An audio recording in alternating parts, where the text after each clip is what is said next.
दोस्तों, भूख नहीं लगती, खाने का बिल्कुल मन नहीं करता, छप्पन भूख सामने हो, फिर भी मन नहीं होता कि खाना खाया जाए। ऐसा होता है, ऐसा कई बार होता है, कई लोगों के साथ होता है। तो ऐसा क्यों है, किस लिए है और इसका क्या उपचार है, उसके पहले एक कहानी जिसमें उपचार भी छुपा हुआ है।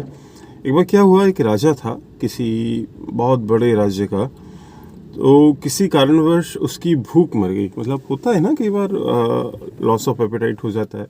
उसकी भूख मर गई, उसको भूख नहीं लगे। तो अब पूरे राज्य के लोग परेशान, उसका दरबारी परेशान, उसकी महारानी परेशान कि राजा खाना नहीं खा रहे, राजा को भूख ही नहीं लग रही। उनके सामने 56 पकवान लाए गए, 36 भोग लाए गए, लेकिन राजा खाने की तरफ देखते भी नहीं थे। राजा खाते नहीं थे, राजा का खाने का मन नहीं था। खूब खुशबूदार पकवान, हलवा और पता नहीं क्या क्या बनाया गया। रोज़ नई नई पकवान बनाए जाते इस उम्मीद में कि राजा कुछ तो खाएंगे, लेकिन पता नहीं राजा की भूख एकदम से मर गई, कुछ खाने का मन नहीं करता। तो अब चूंकि राजा खा नहीं रहे थे तो बॉडी में कुछ नरिशमेंट जा नहीं रहा था, तो वो कमज़ोर हो गए, बिस्तर पे लग गए, बिस्तर पे लेट गए। मतलब ज़्यादा चल फिर नहीं पा रहे थे, कमज़ोर थे, बिस्तर पे लेटे रहते थे। तो जो महामंत्री थे उन्होंने मुनादी करा दी पूरे राज्य में कि जो इन राजा की भूख खोल देगा, जो इन राजा को खाना खिला पाएगा, उसको हम 1000 मोहरें देंगे सोने की। ठीक है।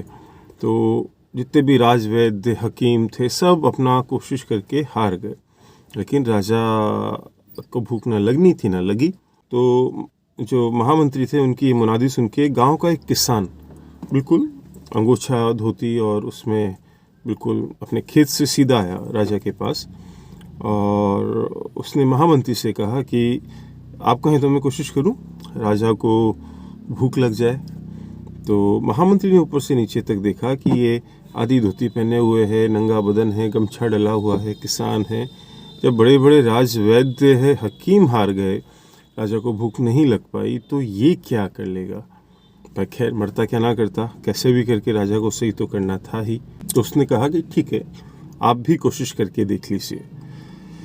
तो उसने कहा कि काम कीजिए, कम से कम मुझे चाहिए मेरे काम के लिए 100 नींबू और एक चक्कू और एक बड़ा सा थाल, ठीक है, और 1-2 सहायक परिचारक। ये आप मुझे दीजिए और मेरे को राजा के कमरे के पास लेके चलिए।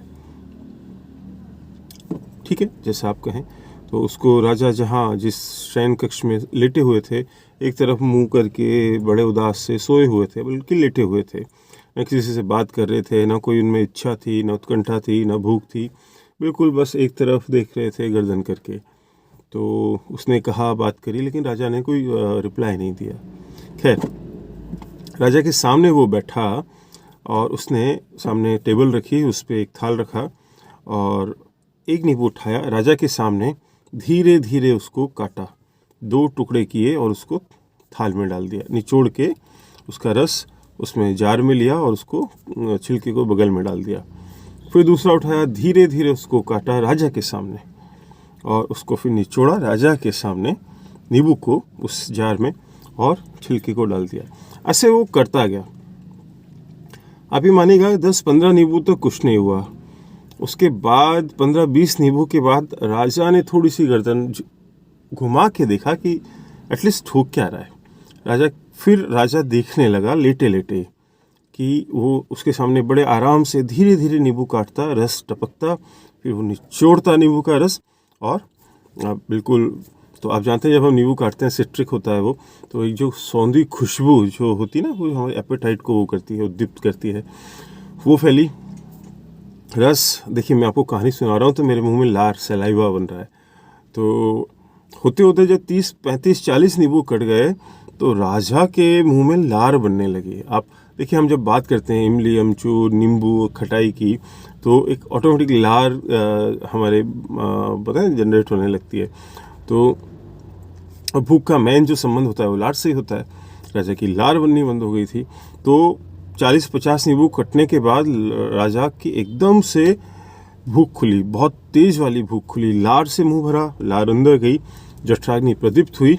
तो राजा ने कहा, एक नींबू मेरे को दो फटाफट। नींबू में फटाफट काला नमक लगाया गया, राजा को दिया गया। राजा ने चूसा, फिर कहा, भूख लगी है भाई बहुत तेज, खाना लाया जाए।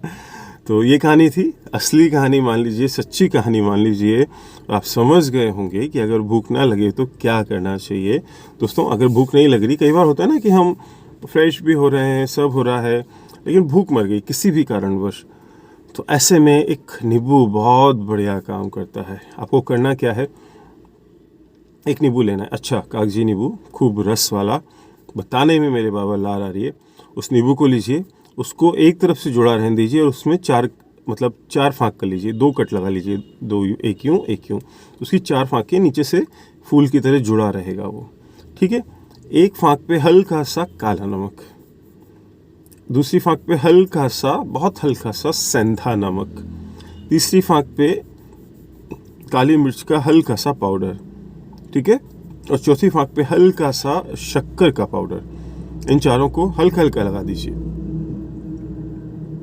लार बहुत बनती है और लार ही आपके एपेटाइट का कारण होती है, खाना भूख लगने का भी, खाना पचने का भी, ठीक है। तो एक फाँक पे काला नमक, दूसरे पे सेंधा नमक, तीसरे पे काली मिर्च और चौथे पे शक्कर का बूरा। इन चारों को हल्का हल्का लगा के, आप चाहें तो हल्का सा तीली से गूंद दें ताकि अंदर तक चल जाएं। वापस पैक रखिए उस नींबू को और आंच पे गैस के ऊपर हल्का हल्का गरम कर लीजिए। फिर उसको मुंह खोल के उसको मुंह में निचोड़िए डायरेक्ट, बिल्कुल सीधा, या फिर उसको एक गिलास में निचोड़ लीजिए, हल्का सा पानी मिला के पी लीजिए। यकीन मानिएगा ऐसी भूख लगेगी ना कि पूछिए नहीं। फिर जब भूख लगे तो अच्छे से खाना खाइए, लेकिन बहुत गरिष्ठ ना खाइएगा, बहुत तला भुना ना खाइएगा। और ये उन सबको भी बताइएगा जिनकी भूख मर गई है। तो कारण मैंने आपको बता दिया, ऐसे डॉक्टर, साइंटिफिक रीज़न ये है कि जब तक मुंह में लार बनती रहेगी आपको भूख लगती रहेगी, खाना पचता रहेगा। लार बननी बंद हो जाए किसी भी कारण से, और आजकल तो लोग जो गुटखा और ये वो खाते हैं, गर्म चीज़ों का ज़्यादा सेवन करते हैं, तो मुंह में लार बननी बंद होती है। जब लार नहीं बनेगी, क्योंकि आपका ये जो सलाइवा होता है ना, लार, ये जो सलाइवा होता है, लार, ये आपका आधा खाना तो यहीं बकल कैविटी में पचा देता है।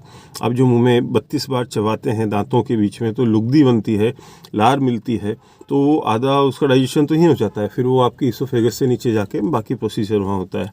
भूख नहीं लग रही, नींबू लीजिए बाकायदा और उसको जैसे मैंने बताया वैसे काम लीजिए। अच्छा, बहुत ज़्यादा भी नहीं करना है, जिन लोगों को एसिडिटी रहती है वो ना करें, बाकी भूख ना लग रही हो तो इसको करें।